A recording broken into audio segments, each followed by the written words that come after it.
दोस्तों सब्सक्राइब करें यहाँ एवरीथिंग को और बेल बटन दबाना ना भूलें। इन दिखाए जा रहे परिणामों से ऐसा साफ तौर पर प्रतीत होता है कि वोटिंग मशीन ने बीजेपी के सिवाय किसी दूसरी पार्टी के वोट को स्वीकार ही नहीं किया है, अधिकांश स्वीकार ही नहीं किया है, या फिर अन्य पार्टियों के वोट भी बीजेपी के ही खाते में चले गए।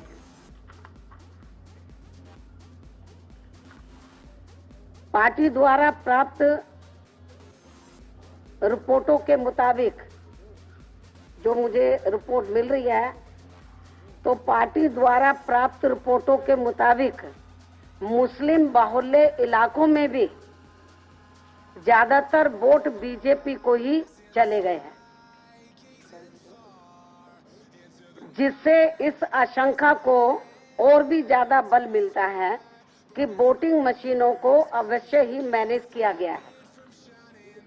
आप लोगों को ये मालूम है कि जिस भारतीय जनता पार्टी ने उत्तर प्रदेश में, जहां मुस्लिम समाज का जो वोट है 18 और 20% के करीब है, जिस भारतीय जनता पार्टी ने एक भी टिकट मुस्लिम को ना दिया हो,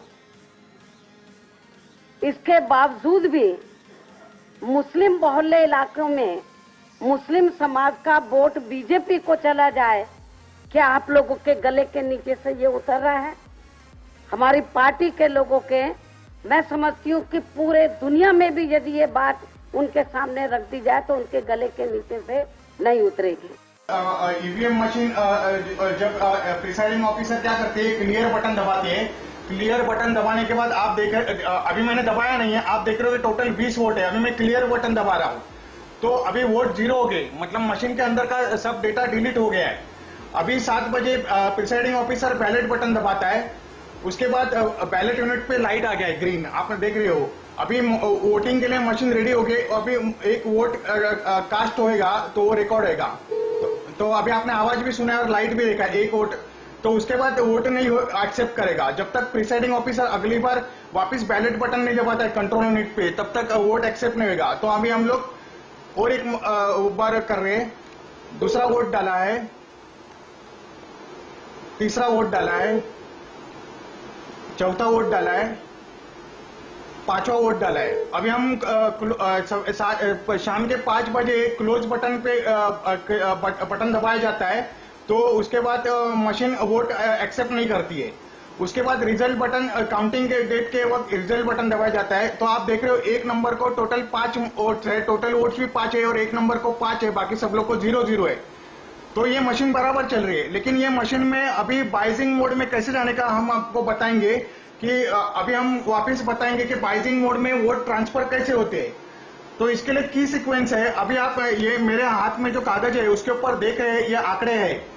ये आंकड़ों का मतलब है कि अभी 4 नंबर के उम्मीदवार को जिताने के लिए आपको 3, 2, 5, 1, 4 ये सीक्वेंस से वोटिंग करना पड़ेगा। मतलब वोटर आएगा, वो पहला वोटर 3 नंबर को वोटिंग करेगा, उसके बाद का वोटर 2 नंबर को वोटिंग करेगा, फिर 5 नंबर को, 1 नंबर को और 4 नंबर, ऐसे 5 वोटर लाइन से 4 बजे जाके वोटिंग करेंगे। तो उसके पहले जो वोट पड़े रहेंगे, उसमें अभी जो मैंने प्रोग्राम लिखा उसमें 50% वोट ट्रांसफर होता है।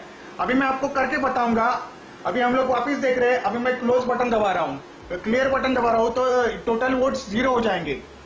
ओके, अभी हम लोग क्या करेंगे, 1 नंबर के उम्मीदवार को 10 वोट डालेंगे, 2,